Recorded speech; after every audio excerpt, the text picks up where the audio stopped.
She was born into privilege, but destined for pain. Audrey Kathleen Rustin, known to the world as Audrey Hepburn, entered life May 4, 1929, in Brussels, Belgium. Her parents, Joseph Victor Anthony Rustin and Ella von Hemstra, believed they had given their daughter a life of comfort and status.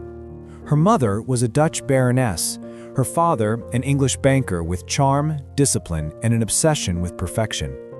But beneath the polished family portrait, something was already cracking.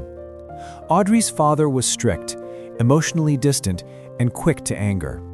He demanded order, manners, and silence. He could be affectionate in public, yet cold and unpredictable behind closed doors. He would line up his shoes with military precision, inspect the servants' work, and expect the same from his children. Audrey, a shy and sensitive girl, would learn early how to stay quiet to keep the peace. The world outside was changing fast. Europe was sliding toward war, but inside their home, another kind of war was already brewing. The war between their parents. Joseph's political sympathies leaned dangerously toward fascism. He admired the discipline of Nazi Germany and spoke openly about it. Audrey's mother, though ambitious and social, shared some of those misguided fascist leanings, a stain that would follow her for decades. Then, one morning, in 1935, everything collapsed. Audrey's father walked out, without warning, without goodbye. He simply vanished, leaving behind a wife and child who would never understand why. For Audrey, it was the wound that would define her life. Years later, she would say softly, "It was the most traumatic event of my life, losing my father." She would spend decades searching for him, longing for him even when the world adored her. The little girl who once waited by the window for his return would grow into a woman forever chasing love that could never stay. After the divorce, her mother took Audrey to the Netherlands, a quiet town called Arnhem, her ancestral home. It was supposed to be safe, but the year was 1939. The shadow of war was already moving across Europe. Audrey was only 10 years old when she first heard the sound of bombs echoing in the distance. The world that had once promised ballet, laughter, and family had turned into something dark and uncertain. The perfection her father demanded was gone. Now survival was all that mattered. When the German army invaded the Netherlands in May 1940, the quiet streets of Arnhem turned into a nightmare. Audrey was only 11 years old. The child who once practiced ballet in sunlit rooms now moved through shadows, silent, cautious, terrified. Her mother, Baroness Ella von Hemstra, had initially admired the discipline of the Germans. Like many Europeans in the 1930s, she mistook authority for order. But that illusion shattered quickly. When the Nazi occupation began, reality showed its cruelty. Friends disappeared overnight. Families were torn apart. The Baroness realized her mistake too late, and Audrey, the sensitive, watchful child, saw it all. The elegant homes of her youth became places of hunger. Food vanished. Neighbors traded jewelry for potatoes. Audrey's family survived on bread made from tulip bulbs and water mixed with flour. She became malnourished, frail and pale, the kind of fragile beauty that would later define her look on screen. Still, in the darkest moments, Audrey found a way to hold on to light. She had always loved ballet. During the occupation, she continued to train in secret in unheated rooms with wooden floors that creaked under her trembling feet. But her dancing became more than art. It became resistance. She performed at secret gatherings to raise money for the Dutch underground movement. She and other young girls would dance for audiences who risked their lives just to watch. When the applause came, it wasn't for entertainment, it was for hope. In between performances, Audrey carried messages for the resistance tucked into her shoes. If she were caught, the punishment could have been death. But she did it anyway, quietly, bravely, without ever telling her mother. The war dragged on. By the winter of 1944, known as the Hunger Winter, the Netherlands was starving. Audrey's uncle was executed for his role in the resistance. Her half-brother was sent to a labor camp in Germany. She and her mother spent weeks hiding in cellars as bombs fell overhead, the sound shaking the walls like thunder. Years later, when people spoke of her poise and grace, they never realized where it came from. It wasn't just natural elegance, it was control born from fear. The quiet in her voice, the stillness in her movements, the calm behind her eyes, all of it came from a girl who had learned to survive by being invisible. "The war made me who I am," she said. "It taught me compassion and how to value peace above all things." By the time the war ended in 1945, Audrey was 16, starving, scarred, but alive. She had seen death, betrayal, and cruelty, but she had also seen courage. And from that courage, a dream began to take shape again. The dream of dancing, of performing, of being part of a world filled with light instead of darkness. After the war ended in 1945, Audrey was no longer the carefree child she once was.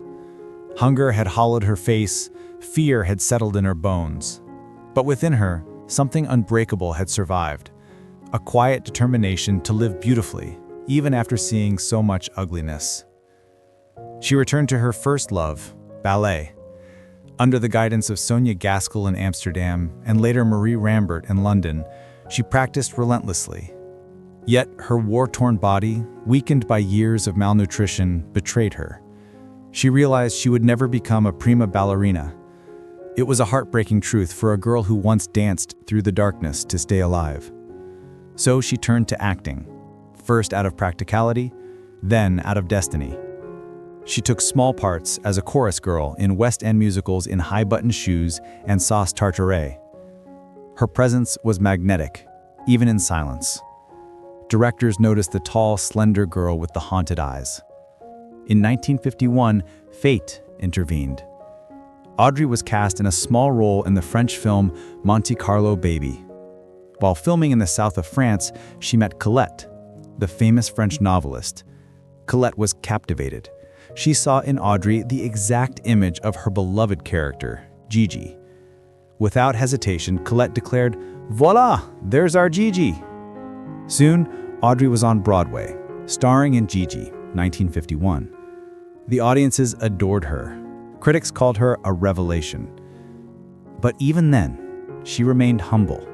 The same girl who once hid from bombs, now bowing under the bright lights of New York. Hollywood came calling soon after. Director William Wyler was searching for a fresh face to star opposite Gregory Peck in a romantic comedy about a princess who escapes her royal duties for one magical day in Rome. The film was Roman Holiday, 1953. When Audrey auditioned, Wyler said she had everything: innocence, elegance, and that rare quality you can't define: grace. Gregory Peck, too, saw her brilliance. He famously insisted her name appear alongside his, saying, "You've got to give her equal billing. She's going to win the Oscar." He was right. Audrey Hepburn won the Academy Award for Best Actress for her very first major film role. Overnight, she became the new face of Hollywood. Not the sultry bombshells of the 1950s, but something gentler, purer, infinitely more human. She followed with Sabrina, 1954, War and Peace, 1956, and Funny Face, 1957. Each role seemed to mirror a part of her real self: elegance born from suffering, innocence touched by sadness. And when Breakfast at Tiffany's premiered in 1961, Audrey wasn't just a star, she was an icon. But even as she stood at the height of fame, she often said she didn't understand it. She confessed, "I never thought I'd be in movies. I wasn't beautiful enough, I wasn't talented enough. I just tried to be myself." That humility, that quiet self-doubt, only made her more beloved. The world saw perfection. Audrey saw survival.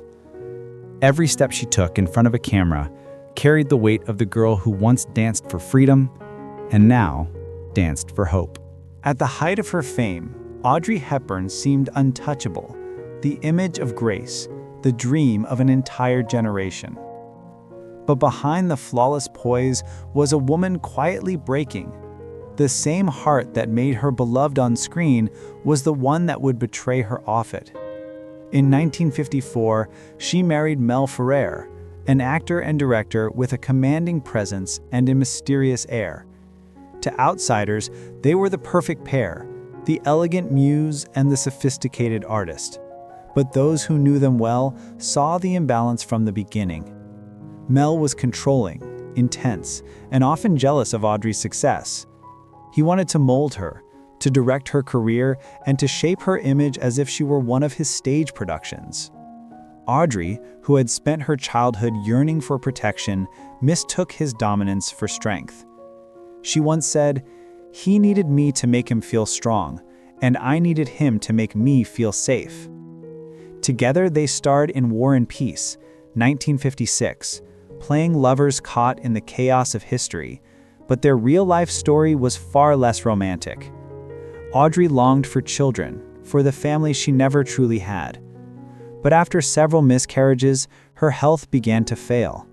The endless filming schedules, the stress, and the fragility of her body, once starved by war, made pregnancy dangerous.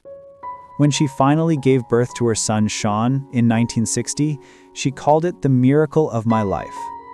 She devoted herself completely to motherhood. But Mel's insecurities deepened.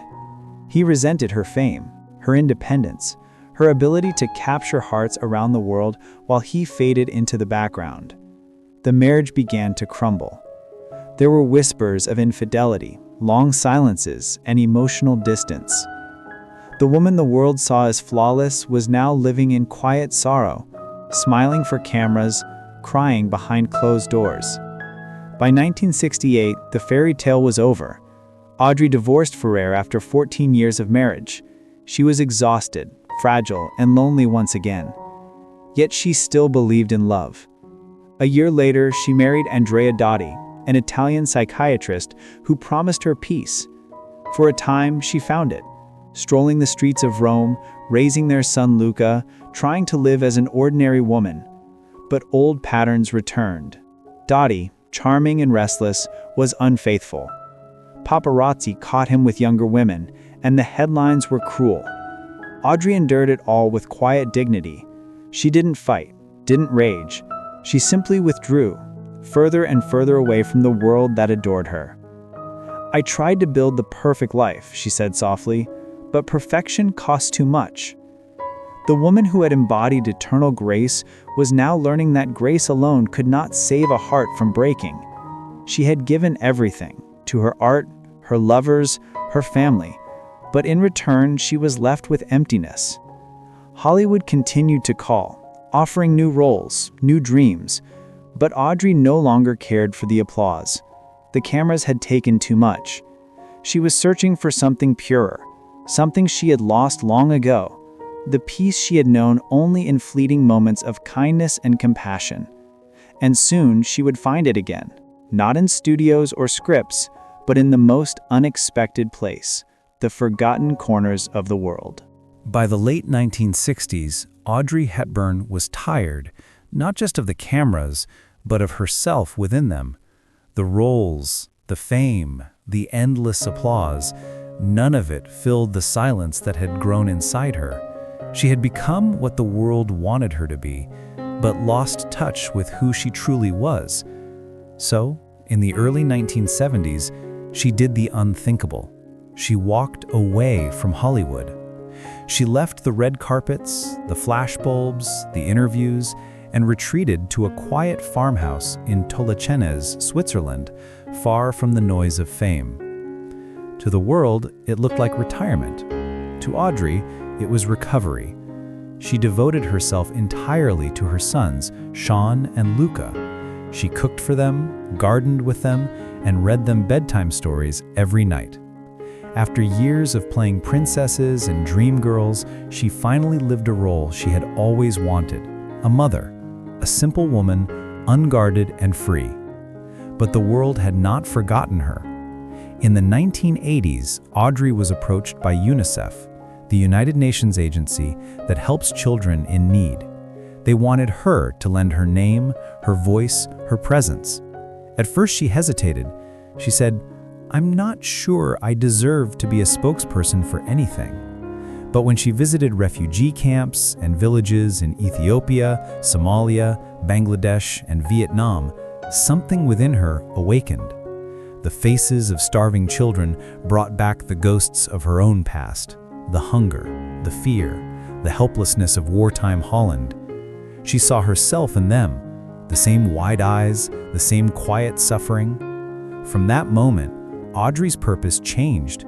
She became UNICEF's Goodwill Ambassador, traveling to some of the most devastated places on Earth. She carried food, comfort, and kindness, not as a celebrity, but as a survivor who understood. Those who met her said she moved with the same grace she always had, but now it came from a deeper place. She didn't wear gowns or jewels. She wore simple clothes, her hair tied back, her hands gently holding a child's face. In Somalia, 1992, standing amid famine and despair, she said softly, "I've seen what hunger does. I know what it feels like to have nothing. If I can help, I must." It was no longer about being seen. It was about seeing others. And for the first time in her life, she felt whole. The little girl who had once danced in secret for freedom was now traveling the world to bring hope to others. The woman who once longed for her father's protection was now protecting thousands of children. Hollywood gave her fame, but in the dust of forgotten villages, Audrey Hepburn found her redemption. In her final years, Audrey Hepburn radiated a calm that seemed almost otherworldly. She had traded the glamour of Hollywood for something infinitely more beautiful: peace. By the early 1990s, her health began to decline. She was diagnosed with a rare form of abdominal cancer in 1992. Even then, she faced it with the same quiet strength that had carried her through war, heartbreak, and fame. She refused pity. Instead, she continued her humanitarian work for as long as her body would allow. When doctors told her to rest, she smiled and said, "I have to do what I can while I can." In December 1992, after returning from Somalia, she was flown to Los Angeles for surgery. It was too late. The disease had spread. Friends and family gathered at her side, and in January 1993, Audrey Hepburn passed away at her home in Tolochenaz, Switzerland, surrounded by her loved ones. She was only 63. Gregory Peck, her friend and Roman Holiday co-star, broke down as he read her favorite poem, Eternal Love.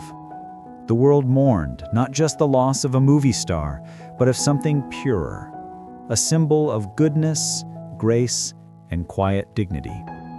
Even after death, Audrey's light didn't fade. Her work with UNICEF continued to inspire generations. Her films, her elegance, and her compassion became timeless. For many, she remains the definition of beauty, not the kind found in magazines, but the kind that lives in the soul. For beautiful eyes, look for the good in others. For beautiful lips, speak only words of kindness.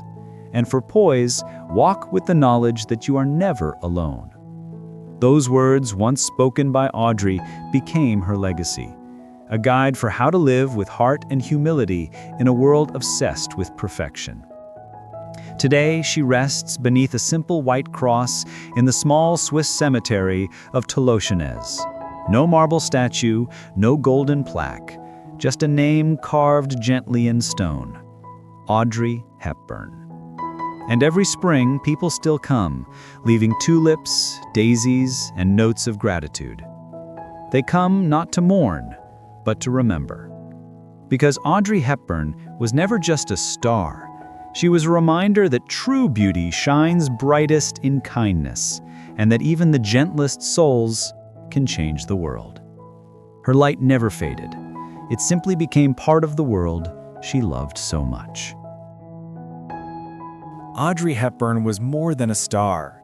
She was a feeling, a symbol of grace that never fades. If her story inspired you, show some love by liking this video, sharing it with a friend, and subscribing to Screen Icons for more beautiful memories from Hollywood's golden era.